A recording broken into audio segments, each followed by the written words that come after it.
एबसुनोथ' जोङो लाइजाम हरदों लाइजामखौ आंनो फरायनायदों हाग्रामा सार आंखौनो फरायनो थिनदों बेनिफ्राय 9 तारिखआव बिसिनि एबसु अफिसाव थांनानै लाइजामखौ हैनाय जादों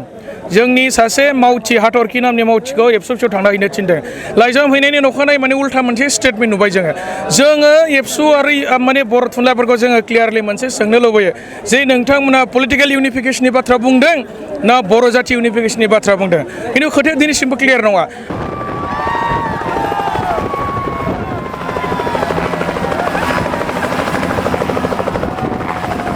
पर्बत जरायाव दिनै बिपिएफ हान्जानि मोनसे ब्लेसिं रिलि हाबाफारि लादों आरो बावहाय फैनानै जोबोद गोजोननाय मोनदों मानोना हाजार हाजार रायजोफ्रा दिनै ओंखारबोदों आरो बे ओनसोलाव रायजो जानाय बर' मानसिफोर दङ गार'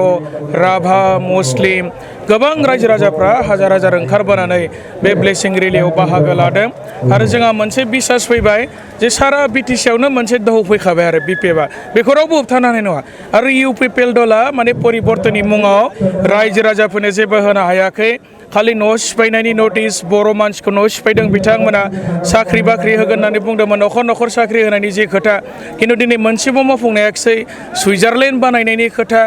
जेबो मावफुंनो हायाखिसै बिथांमोना थांनाय 5 बोसोराव मिशन भिजन बेबायदि बुङै बुङै फेस्टिभेल खुङै खुङै 5 बोसोर समखौ बारलांबाय गंसेबो फरायसालि बिथांमोना सरकारि खालामनो हायाखिसै बिटिआर एकर्डनि 6.3 लिरनाय दंमोन ना एलपिनिफ्राय लानानै आप टु कलेजसिम स्कुलफोरखौ माने सरकारि खालामनाय जागोन खिन्थु दिनै फैनानै नुफैबाय गंसेबो खालामनो हायासै बिथांमोननि जे खोथा होनाय बियो दिनै माने बिराद मोनसे फेलार जाफैबाय आरो दा बेनिखायनो रायजोफोरा हाग्रामा महिलारि सारनि बिपिएफ हान्जानि सरकारखौ फिन गोहोआव फैनायखौ लुबैदों आरो जोङो बै माने बे फैबाय थानाय दुर्गा फुजानि आवगाय बिटिसिआव हाग्रामा महिलारि सारा चिफ जानानै बिपिएफआ देरहाफिननानै सरकार दागोना रोखा जाबाय आरो पर्बत जरानिफ्राय मुनमुन ब्रह्म जोंनि आथिखालनि एमसिएलए आरो बिपिएफ हान्जानि केन्डिडेट बिथाङा बिराद बुरजा भट मोननानै देरहासिगोन बे ओनसोलनि रायजोफ्रा मुनमुन ब्रह्म बायद'खौ मोजां मोनो रायजोजों थानानै खामानि मावो रायजोआ बेखौ फोथायो बयजोंबो मिलायनो हायो बेबायदि सासे गोरों वेल इडुकेटेड आरो रायजोनि खामानि मावग्रा जोंहा सासेल' आइजो एमसिएलए दङ मुनमुन ब्रह्म बायद' आरो बिथाङा दिनै बिराद बुरजा भट लानानै नैबे पर्बत जरा समस्तिनिफ्राय देरहागोना दिनैनि बे रेलिनि गेजेरजों जोङो माने 100% मोनसे क्लियार मोनसे फोरमानखौ मोनबाय आरो दा बेखायनो इउपिपिएलआ खुनु पदै बाहाय देरहानो हाया बा गुबुन गुबुन राजखान्थिनि हान्जानि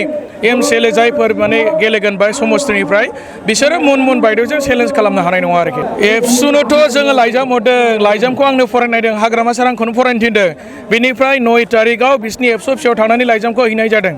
जोंनि सासे मावथि हाथरखि नामनि मावथिखौ एबसु अफिसाव थांना हैनो थिनदों लाइजाम हैनायनि नखानायै माने उल्था मोनसे स्टेटमेन्ट नुबाय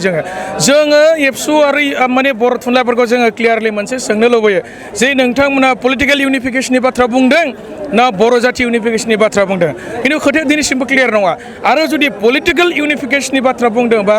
पलिटिकेल डायलगा स्टार्ट जानांगौमोन आरो प्रमद बर' बिथांखौ गंसे टेबोलाव जिरायहोनानै हाग्रामा सारजों रायलायहोनायनि मोनसे परिबेसखौ बानायनांगौमोन आरो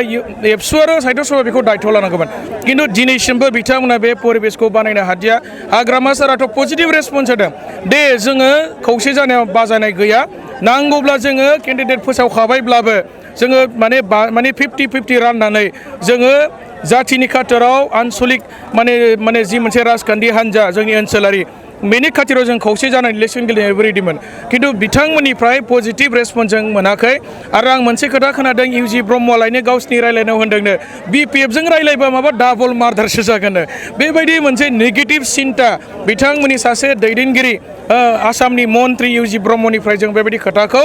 बुंदों होननानै बिथांमोननि वार्कारफोरनिफ्राय जों खोनानो मोनदों आरो दा बेनिखायनो इउपिपिएलआ दिनै जोबनायनि लामायाव दैलि रिजाइनल' होगासिनो इउपिपिएलनि लिडारफ्रा गावसिनि दैदेनगिरिनि सायाव फोथायनाय गैला सरकार फैला बेखौ मोनथिखानानै इउपिपिएलआ दिनै गावसोरनि बिबानगिरि वार्कारफोरखौ बुजायनो हानायनि जेबो परिबेस गैला इउपिपिएलआ दल हिसाबै जोबस्रांसिगोन आरोखि